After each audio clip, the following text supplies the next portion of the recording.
Benarkah penyaliban Yesus itu rencana iblis atau rencana Allah? Dari satu sisi jelas banget iblis yang main di balik layar.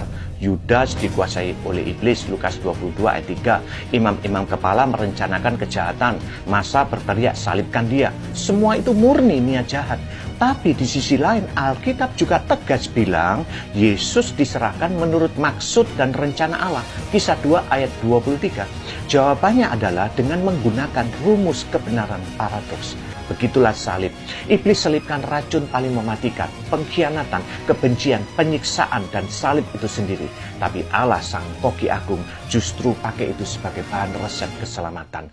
Yesus sendiri bilang di Yohanes 10 ayat 18, terjemahan TSI, kematianku bukan karena siapa-siapa, sebaliknya aku sendiri yang menyerahkan nyawaku, sebab hanya aku sendiri yang berhak atas nyawaku, baik untuk menentukan waktu kematianku maupun waktu aku hidup kembali. Ini semua sesuai dengan perintah Bapa kepadaku. Kisah Yusuf di Perjanjian Lama meneguhkan kebenaran paradoks ini. Kita tahu saudara-saudara Yusuf jual dia karena iri hati. Niat mereka murni jahat.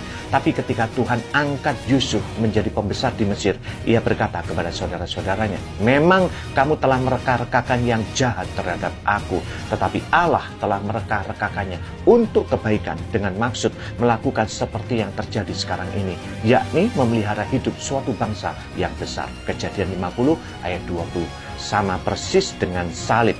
Iblis merancang kejahatan, Allah merancang keselamatan.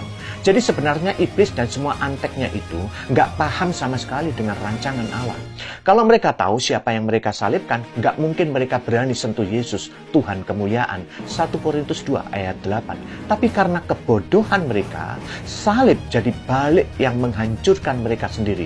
Lewat salib itu, Kristus melucuti kuasa kegelapan dan mempermalukan mereka habis-habisan. Kolose 2 ayat 15. Jadi kesimpulannya jelas, dua rencana itu memang bertemu di kayu salib. Iblis merancangkan kehancuran, tapi Allah merancangkan keselamatan. Tapi pemenangnya cuma satu, yaitu rencana Allah. Inilah kebenaran paradoks. Apa yang kelihatannya seperti kemenangan iblis, ternyata justru menjadi alat kemenangan Allah. Dua rencana itu bertemu di kayu salib, tapi pemenangnya cuma satu, yaitu rencana Allah. Amin.